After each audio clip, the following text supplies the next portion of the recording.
ਤਾਂ ਬੀਬੀ ਜਗੀਰ ਕੌਰ ਨੂੰ ਪਾਰਟੀ ਚੋਂ ਬਾਹਰ ਕਰ ਦਿੱਤਾ ਗਿਆ ਹੈ ਤੇ ਉਧਰ ਜਗੀਰ ਕੌਰ ਨੇ ਨਿਊਜ਼ 18 ਤੇ ਜਵਾਬ ਵੀ ਦਿੱਤਾ ਹੈ ਤੇ ਕਿਹਾ ਹੈ ਕਿ ਪਾਰਟੀ ਕਿਸੇ ਇੱਕ ਸ਼ਖਸ ਦੀ ਜਗੀਰ ਨਹੀਂ ਹੈ। ਦੋ ਤਿੰਨ ਲੋਕ ਪਾਰਟੀ ਚੋਂ ਨਹੀਂ ਕੱਢ ਸਕਦੇ। ਨਾਲ ਹੀ ਉਹਨਾਂ ਨੇ ਕਿਹਾ ਕਿ ਪਾਰਟੀ ਤਾਂ ਬਚੀ ਹੀ ਨਹੀਂ, ਪਾਰਟੀ ਤਾਂ ਪਹਿਲਾਂ ਹੀ ਭੰਗ ਹੋ ਚੁੱਕੀ ਹੈ। ਪਾਰਟੀ ਤੋਂ ਕੱਢੇ ਜਾਣ ਤੇ ਬੀਬੀ ਜਗੀਰ ਕੌਰ ਨੇ ਫਿਰ ਤੋਂ ਇੱਕ ਵੱਡਾ ਹਮਲਾ ਬੋਲਿਆ ਹੈ।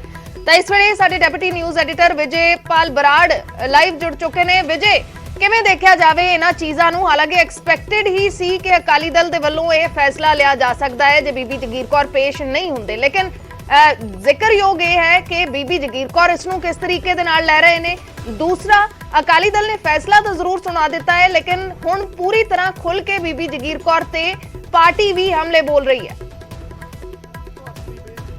बड़ी स्पष्ट हो गई सी। कल भी जो आप जिक्र कर रहे सी तो उस वेले ये चीज़ आप कल ही स्पष्ट कर दी सी कि बेशक एक दिन का समा होर दे दिता है उन्होंने परसनल तौर पर पेश होने के लिए, पर बीबी जगीर कौर ने तो कल ही अपना पक्ष साफ करता सी। उन्होंने कहा कि जे मैनू सदना ही सी तो फिर उस दिन उस तो पहला सादे जो मैनू सस्पेंड किया गया सी। सो बीबी जगीर कौर ने जिस दिन सब तो पहला जिसका जिक्र विरसा सिंह वलटोआ अपनी प्रेस कॉन्फ्रेंस भी कर रहे हैं कि सब तो पहला जो न्यूज़ 18 के नाल गलबात की सी अज तो कोई 20-25 दिन पहला जिस वेले जिक्र होया सी, तरीक अनाउंस हुई सी SGPC के प्रधान की चोन की, तो उस तो पहला सब तो पहला सवाल बीबी जगीर कौर ने चक्या सी 9 तरीक की चोन नूं लैके।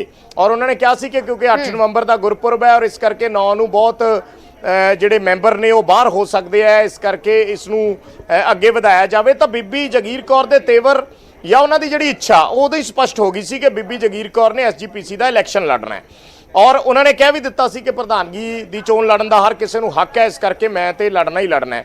ਸੋ ਇਸ ਚੀਜ਼ ਨੇ ਪਾਰਟੀ ਦੇ ਵਿੱਚ ਇੱਕ ਜਿਹੜਾ ਹੈ ਦੋਫਾੜ ਪੈਦਾ ਕੀਤੀ। ਬੀਬੀ ਜਗੀਰ ਕੌਰ ਤੇ ਪਾਰਟੀ ਦੇ ਵਿਚਕਾਰ ਇੱਕ ਤਰੇੜ ਆਈ ਔਰ ਫਿਰ ਉਹ ਵੱਧਦੀ ਉਸ ਤੋਂ ਬਾਅਦ ਸੁਖਬੀਰ ਬਾਦਲ ਹੋਰਾਂ ਦੇ ਨਾਲ ਮੀਟਿੰਗ ਹੋਈ ਬੀਬੀ ਜਗੀਰ ਕੌਰ ਦੀ। ਸੁਖਬੀਰ ਬਾਦਲ ਹੋਰਾਂ ਨੇ ਸਪਸ਼ਟ ਕਰਤਾ ਕਿ ਬੀਬੀ ਜੀ ਤੁਹਾਨੂੰ ਅਸੀਂ ਉਮੀਦਵਾਰ ਨਹੀਂ ਬਣਾਉਣਾ, ਸਾਡੇ ਉਮੀਦਵਾਰ ਐਡਵੋਕੇਟ ਹਰਜਿੰਦਰ ਧਾਮੀ ਹੀ ਹੋਣਗੇ। ਪਰ ਬੀਬੀ ਜਗੀਰ ਕੌਰ ਨੇ ਕਿਹਾ ਕਿ ਨਹੀਂ, ਮੈਂ ਇਲੈਕਸ਼ਨ ਲੜਨਾ ਹੀ ਲੜਨਾ ਹੈ। ਤਾਂ ਬੀਬੀ ਜਗੀਰ ਕੌਰ ਨੇ ਮੈਂਬਰਾਂ ਨਾਲ ਰਾਬਤਾ ਕਾਇਮ ਕਰਨਾ ਸ਼ੁਰੂ ਕਰ ਦਿੱਤਾ। ਜਿਹੜੇ ਮੈਂਬਰਾਂ ਨੂੰ ਮਿਲਦੇ ਸੀ ਜ਼ਾਹਿਰ ਜੀ ਗੱਲ ਹੈ ਉਹ ਜਾਣਕਾਰੀ ਅਕਾਲੀ ਦਲ ਕੋਲ ਵੀ ਪਹੁੰਚ ਜਾਂਦੀ ਸੀ ਔਰ ਇਸ ਚੀਜ਼ ਨੂੰ ਅਕਾਲੀ ਦਲ ਨੇ ਪਾਰਟੀ ਵਿਰੋਧੀ ਗਤੀਵਿਧੀਆਂ ਦੇ ਤੌਰ ਤੇ ਲਿਆ। ਹਾਲਾਂਕਿ ਇਸ ਦੇ ਵਿੱਚ ਕੁਝ ਟੈਕਨੀਕਲ ਇਸ਼ੂ ਸੀ ਅਰਸ਼ਦੀਪ ਕਿ ਜੇ ਪਾਰਟੀ ਸ਼ੁਰੂਆਤ ਦੇ ਵਿੱਚ ਬੀਬੀ ਦੇ ਖਿਲਾਫ ਜੇ ਐਕਸ਼ਨ ਲੈਂਦੀ ਤਾਂ ਕਿਉਂਕਿ ਪਾਰਟੀ ਵਿਰੋਧੀ ਗਤੀਵਿਧੀਆਂ ਸਿਰਫ ਬਿਆਨਬਾਜ਼ੀ ਨੂੰ ਕਿਸੇ ਹੱਦ ਤੱਕ ਨਹੀਂ ਕਿਹਾ ਜਾ ਸਕਦਾ, ਕਿਉਂਕਿ ਬਿਆਨਬਾਜ਼ੀ ਤੇ ਫਿਰ ਮਨਪ੍ਰੀਤ ਇਆਲੀ ਨੇ ਵੀ ਬਹੁਤ ਕੀਤੀ ਸੀ ਔਰ ਉਹਨਾਂ ਨੇ ਵੀ ਕਿਹਾ ਸੀ ਕਿ ਪਾਰਟੀ ਦੇ ਵਿੱਚ ਬਹੁਤ ਕੁਝ ਬਦਲਣ ਦੀ ਲੋੜ ਹੈ। ਇੱਥੋਂ ਤੱਕ ਕਿ ਪਾਰਟੀ ਨੇ ਫੈਸਲਾ ਲਿਆ ਸੀ ਜਦੋਂ ਰਾਸ਼ਟਰਪਤੀ ਦ੍ਰੋਪਦੀ ਮੁਰਮੂ ਦੇ ਹੱਕ 'ਚ ਵੋਟ ਪਾਉਣ ਦਾ, ਤਾਂ ਮਨਪ੍ਰੀਤ ਇਆਲੀ ਸਿੱਧਾ ਬਾਈਕਾਟ ਕਰ ਗਏ ਸੀ, ਤਾਂ ਉਸ ਨੂੰ ਪਾਰਟੀ ਨੇ ਪਾਰਟੀ ਵਿਰੋਧੀ ਗਤੀਵਿਧੀਆਂ 'ਚ ਨਹੀਂ ਲਿਆ।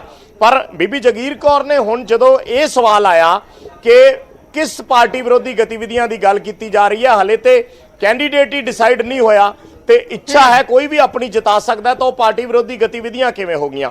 ਇਸੇ ਕਰਕੇ ਅਕਾਲੀ ਦਲ ਨੇ ਹਰਜਿੰਦਰ ਧਾਮੀ ਹੋਰਾਂ ਨੂੰ ਉਮੀਦਵਾਰ ਐਲਾਨਿਆ SGPC ਦਾ, ਕਿਉਂਕਿ ਨਹੀਂ ਤੇ ਬੀਬੀ ਦੇ ਖਿਲਾਫ ਗਰਾਊਂਡ ਨਹੀਂ ਬਣਦਾ ਸੀ ਉਹਨਾਂ ਦੇ ਖਿਲਾਫ ਕਾਰਵਾਈ ਕਰਨ ਨੂੰ ਲੈ ਕੇ।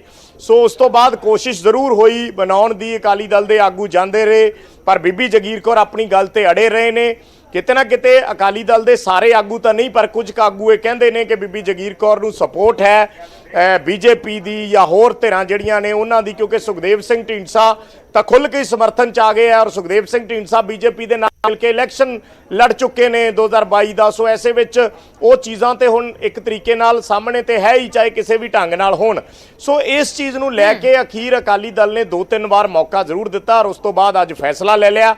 ਪਰ ਇਸ ਦਾ ਸਿੱਧਾ ਜਿਹੜਾ ਹੈ ਕਿ ਬੀਬੀ ਜਗੀਰ ਕੌਰ ਪਹਿਲਾਂ ਹੀ ਮਨ ਬਣਾ ਚੁੱਕੇ ਸੀ, ਉਹਨਾਂ ਨੇ ਪਾਰਟੀ ਦੇ ਵਿੱਚ ਅੱਗੇ ਕੰਟੀਨਿਊ ਨਹੀਂ ਕਰਨਾ ਸੀ। ਇਹਨਾਂ ਚੀਜ਼ਾਂ ਦਾ ਪਹਿਲਾਂ ਹੀ ਅੰਦੇਸ਼ਾ ਹੋ ਗਿਆ ਸੀ। ਹਾਂ, ਉਹਨਾਂ ਨੇ ਖੁਦ ਅਸਤੀਫਾ ਨਹੀਂ ਦਿੱਤਾ, ਖੁਦ ਪਾਰਟੀ ਨਹੀਂ ਛੱਡੀ ਔਰ ਉਹਨਾਂ ਨੂੰ ਵੀ ਪਤਾ ਸੀ ਕਿ ਜੇ ਉਹ ਇਸ ਤਰੀਕੇ ਨਾਲ ਲੱਗੇ ਰਹਿਣਗੇ ਤਾਂ ਪਾਰਟੀ ਦੇ ਸਾਹਮਣੇ ਕੋਈ ਚਾਰਾ ਨਹੀਂ ਰਹਿਣਾ ਤੇ ਉਹਨਾਂ ਨੂੰ ਪਾਰਟੀ ਚੋਂ ਕੱਢਣਾ ਹੀ ਪਏਗਾ।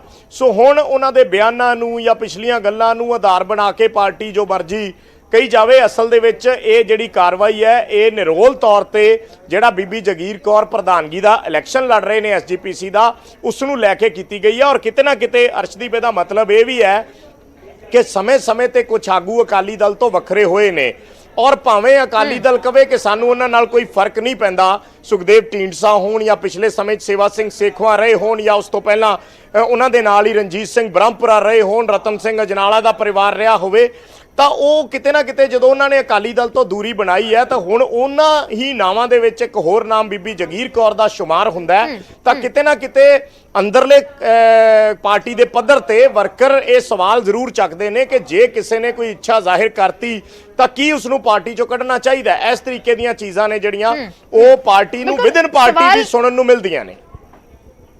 ਜੀ ਸਵਾਲ ਵਜੇ ਇਹ ਵੀ ਖੜਾ ਹੋ ਜਾਂਦਾ ਹੈ, ਖਾਸ ਕਰਕੇ ਜਦੋਂ ਅਜਿਹਾ ਸੀਨੀਅਰ ਲੀਡਰ ਜੋ ਟਕਸਾਲੀ ਅਕਾਲੀ ਪਰਿਵਾਰ ਨੂੰ ਬਿਲੋਂਗ ਕਰਦਾ ਹੈ ਤੇ ਉਹ ਇਸ ਤਰੀਕੇ ਦਾ ਫੈਸਲਾ ਲੈਂਦੇ ਨੇ, ਤਾਂ ਕੀ ਇਹ ਸਿਰਫ ਐਸਜੀਪੀਸੀ ਨੂੰ ਲੈ ਕੇ ਫੈਸਲਾ ਹੈ ਜਾਂ ਪਾਰਟੀ ਲੀਡਰਸ਼ਿਪ ਦੇ ਨਾਲ ਨਾਰਾਜ਼ਗੀ ਹੈ? ਕਿਉਂਕਿ ਪਿਛਲੇ ਸਮੇਂ 'ਚ ਜਿਵੇਂ ਤੁਸੀਂ ਵੀ ਜ਼ਿਕਰ ਕੀਤਾ ਕਿ ਹੋਰ ਵੀ ਸੀਨੀਅਰ ਆਗੂ ਨੇ ਜੋ ਪਾਰਟੀ ਦੇ ਨਾਲ ਲੰਬੇ ਸਮੇਂ ਤੱਕ ਰਹੇ ਨੇ, ਲੇਕਿਨ ਹੁਣ ਪਾਰਟੀ ਛੱਡ ਗਏ ਨੇ, ਭਾਵੇਂ ਉਹਨਾਂ ਨੇ ਆਪਣੀਆਂ ਪਾਰਟੀਆਂ ਬਣਾ ਲਈਆਂ ਹੋਣ, ਭਾਵੇਂ ਪਾਰਟੀ ਤੋਂ ਬਾਹਰ ਹੋਏ ਹੋਣ। ਤੇ ਖਾਸ ਕਰਕੇ ਜੇ ਗੱਲ ਕਰੀਏ ਤਾਂ ਟਕਸਾਲੀ ਪਰਿਵਾਰਾਂ ਦੇ ਨਾਲ ਜੁੜੀਆਂ ਮਹਿਲਾਵਾਂ ਵੀ ਵੱਖ ਹੋਈਆਂ ਨੇ। ਅਸਲ ਦੇ ਵਿੱਚ ਅਰਸ਼ਦੀਪ ਇਹਦੇ ਵਿੱਚ ਜੇ ਆਪਾਂ ਕਹੀਏ ਕਿ ਐਸਜੀਪੀਸੀ ਪਰ ਕੱਲੇ ਪ੍ਰਧਾਨਗੀ ਅਹੁਦੇ ਦਾ ਮਸਲਾ ਹੈ, ਪ੍ਰਧਾਨਗੀ ਅਹੁਦੇ ਦਾ ਮਸਲਾ ਘੱਟ ਤੇ ਪਾਰਟੀ ਪ੍ਰਧਾਨ ਨੂੰ ਚੈਲੰਜ ਕਰਨ ਦਾ ਮਸਲਾ ਜ਼ਿਆਦਾ ਹੈ, ਕਿਉਂਕਿ ਸਿੱਧਾ ਇਹ ਪਾਰਟੀ ਦੀ ਸੁਪਰੀਮ ਅਥਾਰਟੀ ਨੂੰ ਚੈਲੰਜ ਹੈ। ਜੇ ਉਹਨਾਂ ਨੇ ਕਹਿਤਾ ਕਿ ਤੁਸੀਂ ਇਲੈਕਸ਼ਨ ਨਹੀਂ ਲੜਨਾ ਔਰ ਉਸ ਦੇ ਬਾਵਜੂਦ ਬੀਬੀ ਜਗੀਰ ਕੌਰ ਕਹਿ ਰਹੇ ਨੇ ਕਿ ਮੈਂ ਚੋਣ ਲੜੂੰਗੀ, ਔਰ ਉਸ ਤੋਂ ਬਾਅਦ ਉਹ ਇੱਥੋਂ ਤੱਕ ਆ ਗਏ ਕਿ ਲਿਫਾਫਾ ਕਲਚਰ ਜਿਹੜਾ ਹੈਗਾ ਉਸ ਨੂੰ ਖਤਮ ਕਰਨਾ ਹੈ। ਉਹਨਾਂ ਨੇ ਇਹ ਵੀ ਕਿਹਾ ਕਿ ਮੈਂ ਖੁਦ ਲਿਫਾਫਾ ਕਲਚਰ ਦੇ ਜ਼ਰੀਏ ਕਈ ਵਾਰ ਮੰਨ ਚੁੱਕੀ ਹਾਂ। ਤਾਂ ਇੱਕ ਤਰੀਕੇ ਨਾਲ ਇਹ ਪਾਰਟੀ ਦੀ ਸੁਪਰੀਮ ਅਥਾਰਟੀ ਨੂੰ ਚੈਲੰਜ ਸੀ ਔਰ ਉਸੇ ਚੈਲੰਜ ਨੂੰ ਦੇਖਦੇ ਹੋਏ ਪਾਰਟੀ ਸਖਤ ਹੋਈ ਹੈ ਔਰ ਉਹਨਾਂ ਨੇ ਬੀਬੀ ਜਗੀਰ ਕੌਰ ਦੇ ਖਿਲਾਫ ਇਹ ਐਕਸ਼ਨ ਕੀਤਾ, ਕਿਉਂਕਿ ਪਿਛਲੇ ਸਮੇਂ ਦੇ ਵਿੱਚ ਇਹ ਚਰਚਾਵਾਂ ਬਹੁਤ ਵੱਡੇ ਪੱਧਰ ਤੇ ਹੋਈਆਂ ਜਾਂ ਪਾਰਟੀ ਦੇ ਕਈ ਨੇਤਾਵਾਂ ਨੇ, ਜਿਵੇਂ ਮਨਪ੍ਰੀਤ ਅਯਾਲੀ ਦਾ ਮੈਂ ਜ਼ਿਕਰ ਕਰ ਰਿਹਾ ਸੀ, ਉਹਨਾਂ ਨੇ ਕਿਹਾ ਕਿ ਪਾਰਟੀ ਚੇਂਜਸ ਦੀ ਲੋੜ ਹੈ। ਢਾਂਚਾ ਤੇ ਭੰਗ ਹੋ ਗਿਆ ਪਰ ਪਾਰਟੀ ਪ੍ਰਧਾਨ ਸੁਖਬੀਰ ਬਾਦਲ ਹੀ ਚੱਲੇ ਆ ਰਹੇ ਨੇ। ਇਸ ਚੀਜ਼ ਨੂੰ ਕਈਆਂ ਨੇ ਦਬੀ ਜ਼ਬਾਨ ਦੇ ਵਿੱਚ ਤੇ ਕਈਆਂ ਨੇ ਖੁੱਲ ਕੇ ਵੀ ਕਿਹਾ ਕਿ ਪਾਰਟੀ ਪ੍ਰਧਾਨ ਨੂੰ ਪਾਸੇ ਹਟ ਜਾਣਾ ਚਾਹੀਦਾ। ਸੋ ਲਗਭਗ ਉਹੀ ਸਮੇਂ ਦੇ ਲਈ ਤੁਹਾਨੂੰ ਰੋਕਣਾ ਚਾਹਾਂਗੀ। ਸਾਡੇ ਸਹਿਯੋਗੀ ਨਪਿੰਦਰ ਬਰਾੜ ਇਸ